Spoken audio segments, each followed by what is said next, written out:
What's up, guys? It is Jack and Ryan from AchievementHunter.com, and we are doing 5 facts today, Ryan. We are doing like a special variety pack thing. Yeah, we're doing 5 facts in puzzle games. So it's 5 different games. To 5, or can we go above and beyond? Well, if you know extra ones, you can. But That's we're just unlikely, we're sure. gonna do 5 general facts this time. So we've done like variety packs before, and this is a puzzle-themed variety pack. So are you ready? Are you excited? Yeah, sure. Do you like puzzle games, Ryan? I love puzzle games. What are puzzle games? Puzzle games like Hexacore and like Tetris and stuff like not that. ringing any bells. Yeah, what else you got? No, not Bubble Bobble. I don't know. Anyway, all right, let's start off. How about this?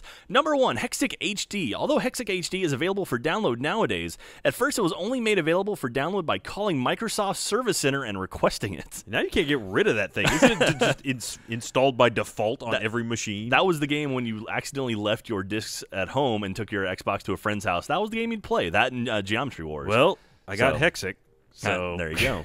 Did you had to call who? Someone didn't Ray Perfect Hexacore or somebody like some. Would that surprise you? Oh man, that game. Yeah. Anyway, that was a tough game. So wait, you had to call Microsoft to get the game. Yeah, because so it was no like, one did that, right? It was like baked into the hard drive, right? And so if you don't have it, or if you needed to re-download it, I guess you had to call them. But now you can just go to the download history or whatever. So anyway, moving on. Number 2. The past is lame. Peggle. A study performed at East Carolina University, which has been mentioned in the Bejeweled 5 facts, showed that across 132 subjects, Peggle was found to increase mood across all test subjects by 573%, with a 45% decrease in depression.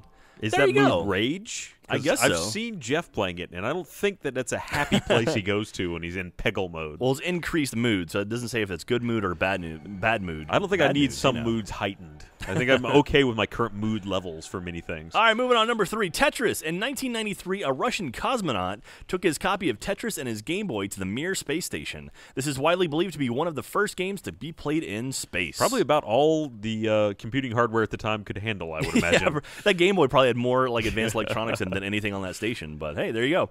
So did he get in trouble for like installing malware on the system up there? I don't know. Was he the only first one to hack? No, he had it on his Game Boy. So he took a Game Boy. That's extra weight into space, man. That's like $1 billion. But everything floats in space, right? Well, not to get once you get it up there. Yeah. I guess so. Well, he got it up there. It's all right. I wonder if it's still up there. Would now. he throw it really hard? I wonder if he took it back the Russian way, right? How do you get batteries up there? What happens if you run out of batteries? That you don't. Suck. You just expose it to the sun for an hour. All right, moving on it's to like number 4. A foot from your goddamn head. Fez. At one point during Fez's 5-year development cycle, designer Phil Fish almost had to close his company due to exhaustion of funds. Right when he was about to cancel the project, developer-publisher Trapdoor, who had just signed a deal with EA, came in and funded the rest of the game for a portion of the game's earnings. So I heard a lot of crazy stuff about that dude. He's kind of a controversial figure. Quitter. Right? He was in that documentary, the indie game documentary that focused on him. But and then he couldn't handle the pressure, I guess. I guess not. No Fez 2 for you. Like you didn't deserve Fez 2. It's like the Tiny Wings guy. He's just lost his mind. And last but not least, Bejeweled, as well as every other match 3 game in existence. Say what? That's something you do to your crotch to make it fancy, right? Bejewel it? Yeah. That's, whatever. Every other match 3 game in existence is based on 1994's Russian DOS game called Sharky, I think, or Sharaki. I don't know how you say it. The game featured different colored balls on a grid that had to be matched up in groups of 3 or more in order to disappear, which is a very popular concept used in puzzle games nowadays. So that was the very first one.